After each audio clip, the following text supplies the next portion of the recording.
أشتكي لله مني فيا ربي أعني أجرني من هوى نفسي فإني أتوب إليك من طبع التمني ولي طمع بعفو منك عني ومغفرة تجاوز حسن ظن. ಪ್ರವಾದಿ ಅಂತ ಹೇಳಿದರೆ ಈ ಜಗತ್ತಿಗೆ ಪ್ರಥಮ ಮಾನವ ಪ್ರವಾದಿಯಾಗಿ ಬಂದಿದ್ದಾರೆ ಎಂದು ಪವಿತ್ರ ಪುರಾಣದಲ್ಲಿ ನಾವು ಕಾಣಬಹುದಾಗಿದೆ. ಅವರನ್ನು ಆದಮ್ ಅಂತ ಹೇಳ್ತಾರೆ. ಬೈಬಲ್ಗಳಲ್ಲಿ ಕೂಡ ಆಡಮ್ ಅಂತ ಹೇಳಿ ನಾವು ಹೆಸರು ಬೇಕು. ಸುಮಾರು 1.25 ಲಕ್ಷದಷ್ಟು ಪ್ರವಾದಿಗಳು ಈ ಜಗತ್ತಿಗೆ ಬಂದಿದ್ದಾರೆ.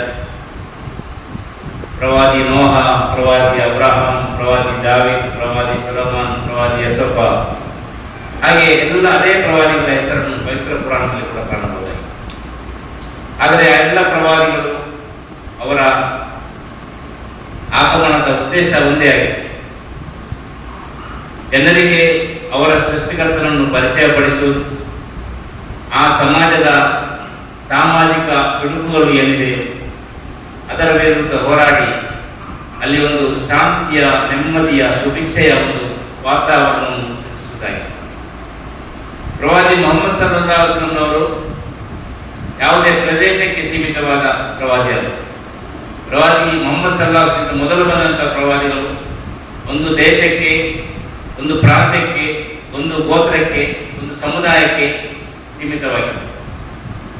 ಪ್ರವಾದಿ ಮೊಹಮ್ಮದರಿಗಿಂತ ಮೊದಲು ಬಂದಂತಹ ಪ್ರವಾದಿಗಳು ಮೋಸೆಸ್ ಆಗಿರಲಿ, ಜೀಸಸ್ ಆಗಿರಲಿ, ಅವರು ಬನಿ ಇಸ್ರಾಯೇಲರಿಗೆ ಬಂದ ಪ್ರವಾದಿ ಎಂದು ಪುರಾಣದಲ್ಲಿ ಹೇಳಲಾಗಿದೆ. ಹಾಗೆ ಬೈಬಲನ್ನು ನಾವು ಅಧ್ಯಯನ ಮಾಡಿದಾಗ ಕೂಡ ಓ ಬನಿ ಇಸ್ರಾಯೇಲರೇ ಎಂದು ಹೇಳುವಂತಹ ವಾಕ್ಯವನ್ನು ಕೂಡ ನಾವು ಕಾಣಬಹುದು. ಅಂತಿಮ ಪ್ರವಾದಿ ಮೊಹಮ್ಮದ್ ಸಲ್ಲಲ್ಲಾಹು ಅಲೈಹಿ ವಸಲ್ಲಂ ನಂತರ ಇನ್ನು ಪ್ರವಾದಿಗಳಿಲ್ಲ. ಆ ಪ್ರವಾದಿಯ ಸಂದೇಶ ಇಡೀ ಜಗತ್ತಿಗೆ ತಲುಪಬೇಕಾದ ಸಂದೇಶ ಎಂದು ಪುರಾಣ ಹೇಳುತ್ತದೆ. ವಾಖರೀನ ಮಿನ್ಹುಂ ಲಮ್ಮಾ ಯಲ್ಹಕು ಬಿಹಿಂ ವಹುವಲ್ ಅಜೀಜುಲ್ ಹಕೀಮ್. ಪುರಾಣ ಹೇಳುತ್ತದೆ ಯಾವ ಪ್ರವಾದಿ 6ನೇ ಶತಮಾನದಲ್ಲಿ ಬಂದರೋ ಆ ಪ್ರವಾದಿ 6ನೇ ಶತಮಾನಕ್ಕೆ ಸೀಮಿತ ಅಲ್ಲ. ಆ 6ನೇ ಶತಮಾನದ ಜನರನ್ನು ಅವರು ಸಂಸ್ಕರಿಸಿದ ವಿಧಾನವನ್ನು ಪುರಾಣ ಹೇಳುತ್ತದೆ. ಹುವಲ್ಲದಿ ಬಾಸ ಫಿಲ್ ಉಮ್ಮೀಯೀನ ರಸೂಲಂ ಮಿನ್ಹುಂ ಯತ್ಲು ಅಲೈಹಿಮ್ ಆಯಾತ್. ಆ ಉಮ್ಮಿಯಾದ ನಿರಕ್ಷರಿಯಾದ ಪ್ರವಾದಿ, ಅಂತಿಮ ಪ್ರವಾದಿ ಮೊಹಮ್ಮದ್ ಸಲ್ಲಲ್ಲಾಹು ಅಲೈಹಿ ವಸಲ್ಲಂ ಅವರು ಜನರಿಗೆ ಅವರಿಗೆ ಅವತೀರ್ಣಗೊಂಡ ಕುರ್ಆನನ್ನು ಓದಿ ಕೇಳಿಸ್ತಾ ಇದ್ದರು. ಮಾತ್ರವಲ್ಲ, ಆ ಕುರ್ಆನ್ ಓದಿ ಅವರನ್ನು ವಯುಝಕ್ಕಿಹಿಮ್ ಸಂಸ್ಕರಿಸ್ತಾ ಇದ್ದರು. ಅದು ಮಾತ್ರವಲ್ಲ, ವಯುಅಲ್ಲಿಮುಹುಮುಲ್ ಕಿತಾಬ್, ಆ ಕುರ್ಆನಿನ ವ್ಯಾಖ್ಯಾನವನ್ನು ಅವರಿಗೆ ತಿಳಿಸಿಕೊಡ್ತಾ ಇದ್ದರು. ಅದು ಮಾತ್ರ ಅಲ್ಲ, ವಲ್ ಹಿಕ್ಮತ, ಆ ಕುರಾನಿನಂತೆ ಜನರಿಗೆ ಪ್ರಾಕ್ಟಿಕಲ್ ಆಗಿ ಹೇಗೆ ಜೀವಿಸುವುದು, ನಮ್ಮ ವಿಶ್ವಾಸ ಹೇಗಿರಬೇಕು, ನಮ್ಮ ಕರ್ಮರಂಗ ಹೇಗಿರಬೇಕು, ನಮ್ಮ ಕುಟುಂಬ ಜೀವನ ಹೇಗಿರಬೇಕು, ನಮ್ಮ ಆಧ್ಯಾತ್ಮಿಕ ಜೀವನ ಹೇಗಿರಬೇಕು, ನಮ್ಮ ರಾಜಕೀಯ ಕ್ರಮ ಹೇಗಿರಬೇಕು, ಹಾಗೆಯೇ ನಮ್ಮ ಬಾಂಧವ್ಯ ಹೇಗಿರಬೇಕು ಎಂಬುದನ್ನೆಲ್ಲ ಅವರು ತೋರಿಸಿಕೊಡ್ತಾ ಇದ್ದಾರೆ. ಅಂದರೆ ಆ ಸಮಾಜ ಅಂಧಕಾರದಲ್ಲಿ ಮುಳುಗಿದೆ, ಅಂದರೆ ಎಲ್ಲ ಕೆಡುಕುಗಳಲ್ಲಿ ಮುಳುಗಿದ ಒಂದು ಸಮಾಜವಾಗಿದೆ.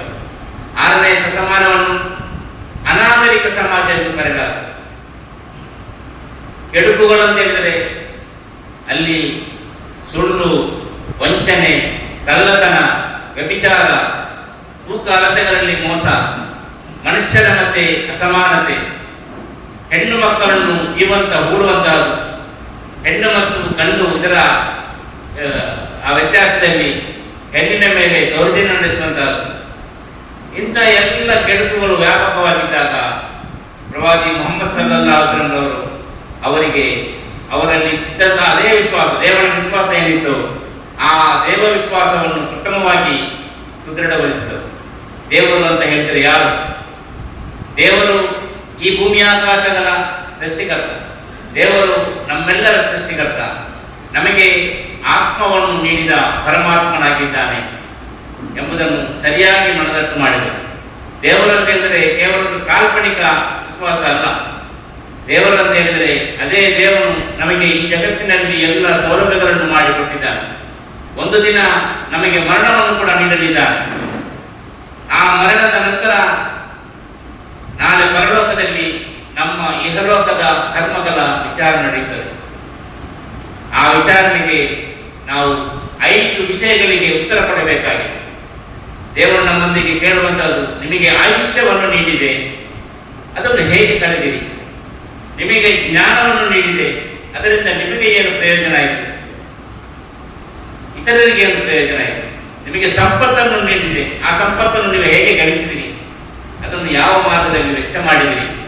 ನಿಮಗೆ ಯೌವನವನ್ನು ಕೊಟ್ಟೆ, ಆ ಯೌವನವನ್ನು ನೀವು ಹೇಗೆ ಉಪಯೋಗಿಸಿದಿರಿ? ನಿಮಗೆ ಆರೋಗ್ಯವನ್ನು ಕೊಟ್ಟೆ, ಆ ಆರೋಗ್ಯವನ್ನು ಕೂಡ ಹೇಗೆ ಸವೆಸಿದಿರಿ? ಇತ್ಯಾದಿ 5 ವಿಷಯಗಳ ಬಗ್ಗೆ ಉತ್ತರ ಕೊಡದೆ ನಾಳೆ ಪರಲೋಕದಲ್ಲಿ ನಮ್ಮ ಒಂದು ಹೆಜ್ಜೆ ಮುಂದೆ ಇಡಲಿಕ್ಕೆ ಸಾಧ್ಯ ಇಲ್ಲ ಎಂಬುದನ್ನು ಬಾರಿ ಹೇಳಿಕೊಟ್ಟರು. ಆರಾಧನೆಗಳ ಮೂಲಕ ಆ ಏಕದೇವತ್ವ ಏನಿದೆ, ದೇವರು ನಿರಾಕಾರ ಎಂದು ಹೇಳಿದ್ದು ಮಾತ್ರ, ಆ ನಿರಾಕಾರದ ರೂಪದಲ್ಲಿ ಹೇಗೆ ದೇವರನ್ನು ಆರಾಧಿಸುವುದು ಎಂಬುದನ್ನು ತೋರಿಸಿಕೊಟ್ಟರು.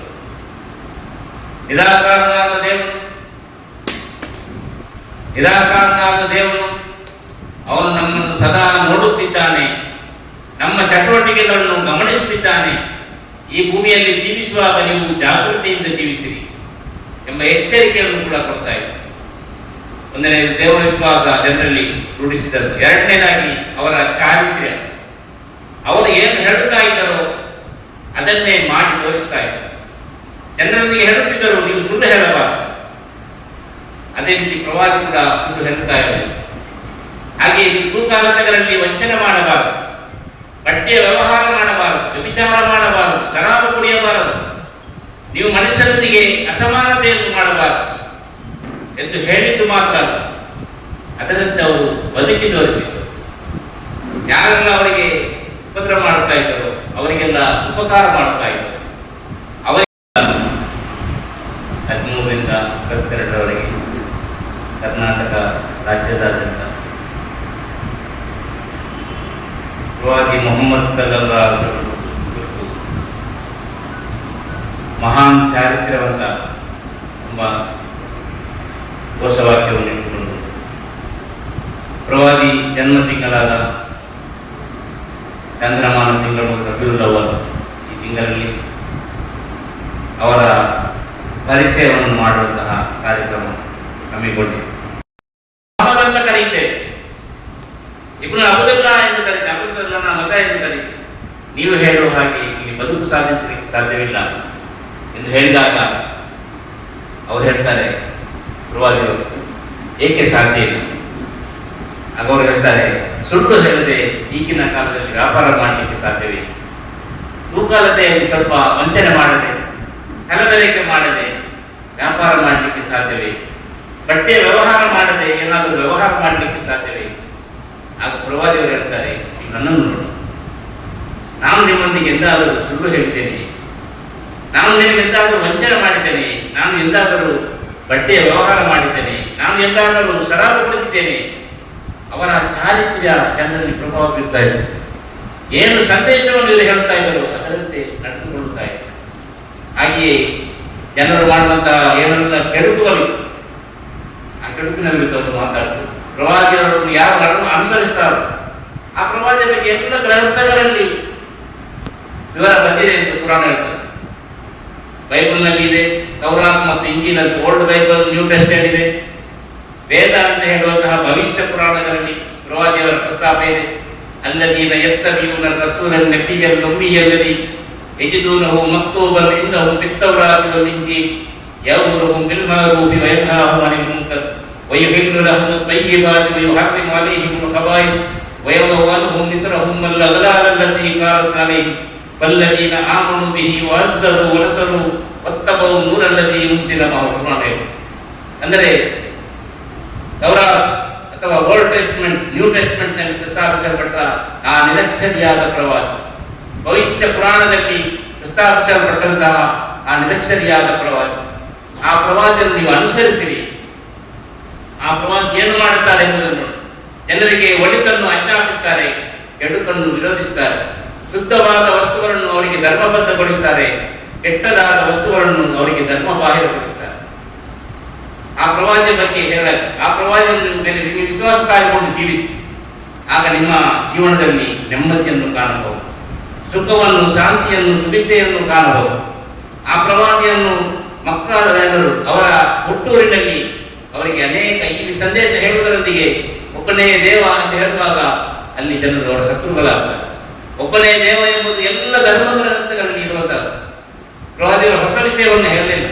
ಮೊದಲು ಬಂದಂತಹ ಗ್ರಂಥಗಳಲ್ಲಿ ಏನಿತ್ತು ಅದನ್ನೇ ಅವರು ಸಮರ್ಥಿಸ್ತಾ ಇದ್ದರು. ಈಗಲೂ ನಾವು ನೋಡಬಹುದು, ಯಾವುದೇ ಧರ್ಮ ಗ್ರಂಥಗಳನ್ನು ನೋಡಿದರೆ ಏಕದೇವ ವಿಶ್ವಾಸವನ್ನು ಕಾಣಬಹುದು. ವೇದಗಳಲ್ಲಿ ಕಾಣಬಹುದು, ಭಗವದ್ಗೀತೆಯಲ್ಲಿ ಕಾಣಬಹುದು, ಇತರ ಪುರಾಣ ಗ್ರಂಥಗಳಲ್ಲಿ ನಾವು ಕಾಣಬಹುದು. ಅದನ್ನೇ ಪ್ರವಾದಿಯವರು ಸಮರ್ಥನೆ ಮಾಡಿದರು. ಈ ಜಗತ್ತಿಗೆ ಸೃಷ್ಟಿಕರ್ತನ ಒಬ್ಬನೇ, ಆ ಸೃಷ್ಟಿಕರ್ತನೇ ನಮ್ಮನ್ನು ನಿಯಂತ್ರಿಸುವವರು. ನಮ್ಮ ಮೇಲೆ ನಮಗೆ ಯಾವುದೇ ನಿಯಂತ್ರಣ ಇಲ್ಲ. ಪ್ರವಾದಿ ಹೇಳಿದ ಮಾತು, ನಿಮ್ಮ ಒಂದು ಕೂದಲು, ಕಪ್ಪಾದ ಕೂದಲು ಬಿಳಿಯಾಗುವುದನ್ನು ತಡೆಯುವ ಸಾಮರ್ಥ್ಯ ನಿಮಗಿಲ್ಲ. ನಿಮ್ಮ ಹಲ್ಲು ಉದುರುವುದನ್ನು ತಡೆಯಲಿಕ್ಕೆ ನಿಮಗೆ ಸಾಧ್ಯವಿಲ್ಲ. ನಿಮ್ಮ ಕಣ್ಣಿಗೆ ದೃಷ್ಟಿಮಾಂದ್ಯ ಬರುವುದನ್ನು ತಡೆಯಲಿಕ್ಕೆ ಸಾಧ್ಯವಿಲ್ಲ. ನಿಮ್ಮ ಚರ್ಮ ಸುತ್ತು ಕಟ್ಟುವುದನ್ನು ತಡೆಯಲಿಕ್ಕೆ ಸಾಧ್ಯವಿಲ್ಲ. ನಿಮ್ಮನ್ನು ನಾಳೆ ಮರಣಗೊಳಿಸಲಾಗುವುದು, ಅದರಿಂದ ನಿಮಗೆ ತಡೆಯಲಿಕ್ಕೆ ಸಾಧ್ಯವಿಲ್ಲ. ಅಂದರೆ ನಮ್ಮ ನಿಯಂತ್ರಣ ಆ ದೇವನ ಕೈಯಲ್ಲಿದೆ. ಆ ದೇವರನ್ನು ನೀವು ಆರಾಧಿಸಿರಿ. ನಿಮ್ಮ ದೇಹದಲ್ಲಿ ಆತ್ಮವನ್ನು ಇಟ್ಟವನು ಯಾರೋ ಆ ದೇವನೇ ನಿಮ್ಮ ದೇವನು, ನಿಮ್ಮ ಪರಮಾತ್ಮನು. ಅವನು ಅಗೋಚರನಾಗಿದ್ದಾನೆ, ಅವನು ಕಾಣುವುದಿಲ್ಲ, ನಮ್ಮ ಪಂಚೇಂದ್ರಿಯಕ್ಕೆ ನಿಲುಕುವುದಿಲ್ಲ. ಆ ದೇವರ ಮೇಲೆ ವಿಶ್ವಾಸವಿರಿಸಿ. ನಮ್ಮ ಎಲ್ಲ ಕರ್ಮಗಳನ್ನು ಆ ದೇವಚರರು ಬರೆದಿಡುತ್ತಾರೆ. ನಾವು ಒಳಿತು ಮಾಡಿದರೆ ಒಳಿತಿನ ಗ್ರಂಥದಲ್ಲಿ, ಕೆಡುಕು ಮಾಡಿದರೆ ಕೆಡುಕುಗಳ ಪುಟದಲ್ಲಿ ಅದನ್ನು ಬರೆದಿಡುತ್ತಾರೆ. ನೆನಪಿಡಿ, ನಾಳೆ ಪರಲೋಕದಲ್ಲಿ ನಿಮ್ಮ ಮರಣಾನಂತರ ದೇವರನ್ನು ಉತ್ತರ ಕೊಡಬೇಕು. ಎಲ್ಲಿಯವರೆಗೆ ಆ ಪರಲೋಕ ವಿಶ್ವಾಸ, ಹೆಣ್ಣು ಮಕ್ಕಳನ್ನು ಜೀವಂತವಾಗಿ ಹೂಡುತ್ತಿದ್ದಂತಹ ಸಮುದಾಯ. ಅವರೊಂದಿಗೆ ಪ್ರವಾದಿ ಹೇಳಿದರು, ಇದನ್ನು ಪ್ರಭುವುದನ್ನು ಸುಯಿಲತ್ತು ಆ ಹೆಣ್ಣು ಮಗುವಿನೊಂದಿಗೆ ಕೇಳಲಾಗುವುದು, ಯಾವ ತಪ್ಪಿಗಾಗಿ ನಿನ್ನನ್ನು ಕೊಲ್ಲಲಾಯಿತು ಎಂದು. ನಾಳೆ ಪರಲೋಕದಲ್ಲಿ ಭ್ರೂಣ ಹತ್ಯೆ ಇನ್ನೂ ಕೂಡ ಇದೆ ಜಗತ್ತಿನಾದ್ಯಂತ. ನಮಗೆ ಗಂಡು ಮಕ್ಕಳೇ ಬೇಕೆಂಬುದು ಅದು ಅಜ್ಞಾನ ಕಾಲದ, ಅನಾಗರಿಕ ಕಾಲದ ಒಂದು ಸಂಪ್ರದಾಯವಾಗಿದೆ. ಆದರೆ ಇಂದು ಆಧುನಿಕ ಯುಗದಲ್ಲೂ ಕೂಡ ಹೆಣ್ಣು ಮಕ್ಕಳನ್ನು ಇಷ್ಟಪಡುವುದಿಲ್ಲ. ಹೆಣ್ಣು ಮಕ್ಕಳನ್ನು ತಾಯಿಯ ಗರ್ಭದಲ್ಲಿ ಹಿಸುಕಿ ಹಾಕುವಂತಹ, ಹೊಸಕಿ ಹಾಕುವಂತಹ ಒಂದು ಸಂಪ್ರದಾಯ ಬೆಳೀತಾ ಇದೆ. ಆದರೆ ಆ ಮಗುವಿಗೆ, ಹೆಣ್ಣು ಮಗುವಿಗೆ ಅವಳಿಗೆ ಜನ್ಮ ಕೊಟ್ಟು, ಅವಳಿಗೆ ವಿದ್ಯಾಭ್ಯಾಸ ಕೊಟ್ಟು, ಅವರ ಅಂತಹ 3 ಹೆಣ್ಣು ಮಕ್ಕಳನ್ನು ನೀವು ಅವರಿಗೆ ಮದುವೆ ಮಾಡಿಕೊಟ್ಟು ನೀವು ಕಳುಹಿಸಿದರೆ ನಿಮಗೆ ಸ್ವರ್ಗವಿದೆ ಎಂಬ ಸುವಾರ್ತೆಯನ್ನು ನೀಡಿ ಆ ಹೆಣ್ಣಿಗೆ ಆಸ್ತಿಯಲ್ಲಿ ಹಕ್ಕನ್ನು ಕೊಡಿಸಿದರು. ಮನುಷ್ಯರಂತೆ ಸಮಾನವಾಗಿ ಕಾಣಲು ಕಲಿಸಿಕೊಟ್ಟರು. ಹಾಗೆಯೇ ಅವರ ವಿಶ್ವಾಸ ಬದಲಾಯಿತು. ಆ ಪ್ರವಾದಿ ಏನು ಹೇಳಿದರು ಅದರಂತೆ ಜನರು ಬದುಕಿದಾಗ ಅಲ್ಲಿ ನೆಮ್ಮದಿಯ ವಾತಾವರಣ. ಮಕ್ಕಾದಿಂದ ಜನರು ಓಡಿಸಿದಾಗ, ಮದೀನಾಕ್ಕೆ ವಲಸೆ ಹೋದಾಗ ಅಲ್ಲೇ ಜನರು ಸ್ವಾಗತಿಸಿದರು. ಯಾವ ಕಾರಣಕ್ಕಾಗಿ ಅಂದರೆ ಒಂದು ಧರ್ಮ ಇಲ್ಲಿ ಬರುತ್ತಾ ಇದೆ, ಈ ಧರ್ಮ ನಮ್ಮ ಊರಿಗೆ ಬೇಕು. ಇದು ಸರಾಬನ್ನು ವಿರೋಧಿಸುತ್ತದೆ, ಸರಾಬು ಕುಟುಂಬಗಳನ್ನು ಛಿದ್ರಗೊಳಿಸ್ತಾ ಇದೆ. ಇಲ್ಲಿ ಬಡ್ಡಿಯನ್ನು ಕೂಡ ಇದು ನಿಷೇಧಿಸುತ್ತದೆ. ಬಡ್ಡಿ ಅನೇಕ ಜನರ ಆತ್ಮಹತ್ಯೆಗೆ ಕಾರಣವಾಗಿದೆ.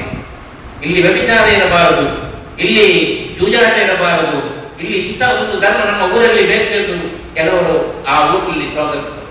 ಈ ಸಂದೇಶವನ್ನು ಕೇಳಿ ಆ ಮದೀನಾದ ಜನರು, ಎಲ್ಲ ಜನರು, ಯಹೂದಿಗಳು, ಕ್ರೈಸ್ತರು, ಅಲ್ಲಿಯ ಅಗ್ನಿ ಆರಾಧಕರು, ಕುರೈಶಿಗಳು, ಹೀಗೆ ಎಲ್ಲ ಜನರು ಕೂಡ ಈ ಪ್ರವಾದಿಯನ್ನು ಸ್ವಾಗತಿಸಿ ಅದಕ್ಕೆ ಒಂದು ಪ್ರಾಕ್ಟಿಕಲ್ ಆಗಿ ಹೇಗೆ ಧರ್ಮ ಅಂತ ಹೇಳಿದರೆ, ಧರ್ಮ ಅಂತ ಹೇಳಿದರೆ ಸತ್ಯ, ಧರ್ಮ ಅಂತ ಹೇಳಿದರೆ ನ್ಯಾಯ, ಧರ್ಮ ಅಂತ ಹೇಳಿದರೆ ಒಳಿತು, ಧರ್ಮ ಅಂತ ಹೇಳಿದರೆ ಒಳ್ಳೆಯ ಮಾತುಗಳು, ಪರಸ್ಪರ ಸೌಹಾರ್ದದಿಂದ ಬಾಳುವಂತಹ ಸಂದೇಶವಾಗಿದೆ ಎಂದು ತೋರಿಸಿಕೊಟ್ಟು, ಒಟ್ಟಿನಲ್ಲಿ ಆ ಊರು, ಆ ಪ್ರದೇಶ ಹೇಗಾಯ್ತು ಅಂತ ಹೇಳಿದರೆ ಯಾರಿಗೂ ಒಬ್ಬನೇ ಒಬ್ಬ ಬೇಡುವವನು ಇರಲಿಲ್ಲ, ಒಬ್ಬನೇ ಒಬ್ಬ ಕಳ್ಳ ಇರಲಿಲ್ಲ, ಒಬ್ಬನೇ ಒಬ್ಬ ರೋಗಿ ಇರಲಿಲ್ಲ.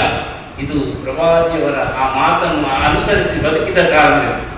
ಎಲ್ಲಿಯವರೆಗೆ ಅಂತ ಹೇಳಿದರೆ ಒಬ್ಬನೇ ಒಬ್ಬ ಸಾಲಗಾರ ಇರಲಿಲ್ಲ, ಯಾರಿಗೂ ಸಾಲ ಇರದಂತಹ ಒಂದು ವಾತಾವರಣ ಸೃಷ್ಟಿಯಾಗಿದೆ. ಪ್ರವಾದಿಯವರು ಝಕಾತ್ನ ಮೂಲಕ ಸಂಗ್ರಹಿಸಿದ ಹಣವನ್ನು ಬಡಬಗ್ಗರಿಗೆ ಹಂಚಿಸಿದರು.